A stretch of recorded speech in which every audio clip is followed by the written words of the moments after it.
बताइए अनिला जी, अपराधी या तो यूपी छोड़ के चले गए हैं या फिर अपराधी जेल में डाल दिए गए हैं। यह सबसे चर्चित बयान था यूपी के मुख्यमंत्री योगी आदित्यनाथ जी का लॉ एंड ऑर्डर को लेकर। अगर अपराधी जेल में है या यूपी छोड़ गए हैं तो एक के बाद एक ये वारदातें कौन कर रहा है अनिला जी? इसमें कोई दो राय नहीं है। जब से योगी महाराज उत्तर प्रदेश के मुख्यमंत्री बने हैं, अपराधीकरण के जो माफिया थे वो ज्यादातर या तो उत्तर प्रदेश छोड़कर चले गए हैं या भय मुक्त होकर बैठे हुए हैं। परंतु उत्तर प्रदेश जो है, इसमें कोई दो राय नहीं, सबसे बड़ी आबादी वाला प्रदेश है पूरे देश में। अपराध में कमी आई है, FIR लॉन्च होने में बढ़ोतरी हुई है, परंतु जब हम इस प्रकार की कोई भी घटना देखते हैं, चाहे वो गोरखपुर की हो, चाहे वो कानपुर की हो या वो गाजियाबाद की हो, प्रश्न उठते हैं और एक मौका मिल जाता है विपक्षी दल को कटघरे में सत्ताधारी सरकार को खड़ा करने के लिए। परंतु पूछने और सोचने का विषय ये भी है कि जब इस प्रकार की घटनाएं होती हैं और जब पुलिस को एक रिएक्शन टाइम चाहिए होता है, उस वक्त समाजवादी पार्टी, आम आदमी पार्टी और कांग्रेस जैसे राजनीतिक दल उसका इतना ज्यादा राजनीतिकरण कर देते हैं, इतना ज्यादा राजनीतिकरण कर देते हैं कि कई बार अपहरणकर्ता जो है वो घबराकर भी ऐसा कदम उठा लेता है जो कि शायद उसके दिमाग में ना रहा हो, और पुलिस को उतना टाइम नहीं दे पाता है कि जो भी बच्चा या बच्ची या युवक या युवती जिसका अपहरण हुआ है उसकी बरामदगी की जा सके।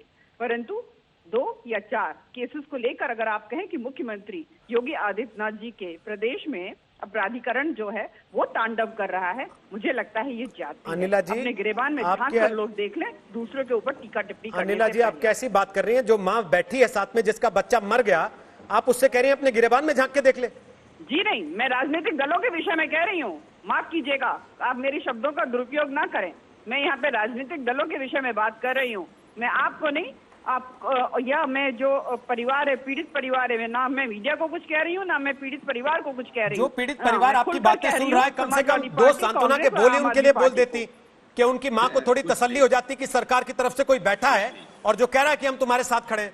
आप तो लगातार लिपापोती कर रही है कि केवल कुछ हो ही नहीं रहा यूपी में, सब बढ़ा चढ़ा के दिखाया जा रहा है। नहीं कहते, इसको कहते हैं सत्यता। ये है, आपको लगता है कि अगर किसी कुछ भी इस प्रकार की घटना होती है तो जितना दुख आपको होता है ना उतना मुझे भी होता है। मैडम, दुख का क्या करें, सरकार है आपकी। नहीं, सरकार दुख का क्या करें? आपको दुखी होने के लिए सरकार में नहीं बिठाया ना लोगों ने कि आप उनके साथ दुखी होइए।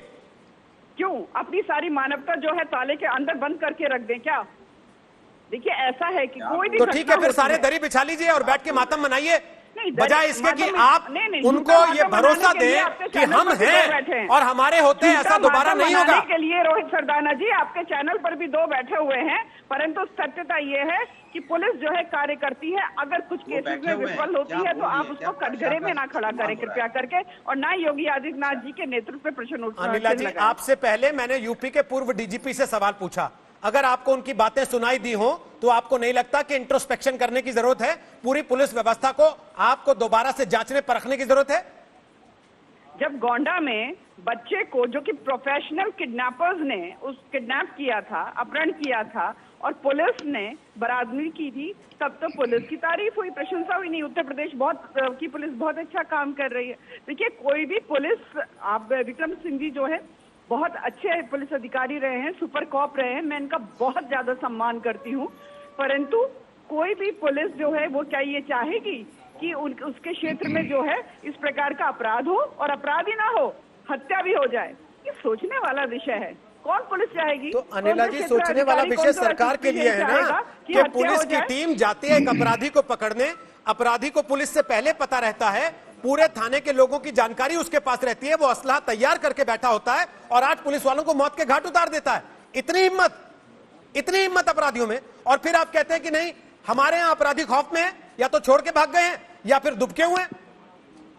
नहीं, आप बिल्कुल गलत बात कहते हैं, और जिन पुलिस वालों ने शहादत दी उस रात को, उनकी शहादत जो है उसका भी आप अपमान कर रहे हैं। वो अपनी ड्यूटी करने के लिए गए थे, और जब एनकाउंटर होता है ऐसा बहुत सी बार हो जाता है कि दोनों तरफ से कोई भी मृत्यु को प्राप्त हो सकता है। उन लोगों ने ड्यूटी करते हुए अपनी जान गंवाई है, शहादत दी है, they have sacrificed their life. उनको ये मत करिए कि देवर बुचर्ड, उनकी हत्या हो गई। हत्या करके उन्होंने जो अपना जीवन त्यागा है अपनी ड्यूटी के लिए, उसका सम्मान कम जो हरकत हुई उसको शहादत के कवर में ढकने की कोशिश मत कीजिए। इस बात को शहादत का कवर मत उड़ाइए कि उसी थाने के लोग थे जो बिके हुए थे, उसी थाने के लोग थे जिन्होंने जानकारी दी थी, उसी थाने के लोग थे जो गैंगस्टर से मिले हुए थे।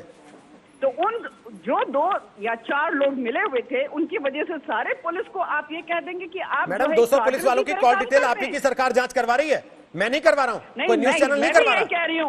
मैं भी ये कह रही हूँ कि किसी ऑर्गेनाइजेशन में अगर 2-4 लोग गलत रास्ते पे होते हैं तो क्या आप पूरी ऑर्गेनाइजेशन को कटघरे में खड़ा कर देंगे? तो फिर तो ठीक है, आपके हिसाब से मैं मान लेता हूं उत्तर प्रदेश जैसे बड़े राज्य में अगर 5, 7, 10, 15 दिन तक लगातार एक के बाद एक घटनाएं आ रही हैं तो उसको सामान्य मान लेना चाहिए, फिर तो कोई चर्चा ही नहीं होनी चाहिए।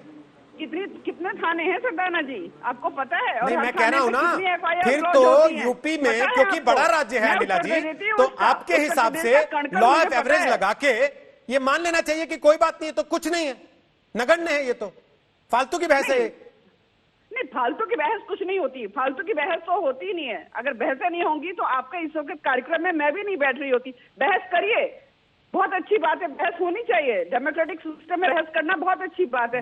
परंतु अगर ऐसा नहीं है, एक दिन आप तारीफों के पुल बांध देंगे, दूसरे दिन आप बिल्कुल मैडम जिस दिन अच्छा होगा हम अच्छा बताएंगे, लेकिन जिस दिन खराब होगा उस दिन आईना आपके सामने रखेंगे। आपको बुरा लगे तो सही, अच्छा लगे तो सही,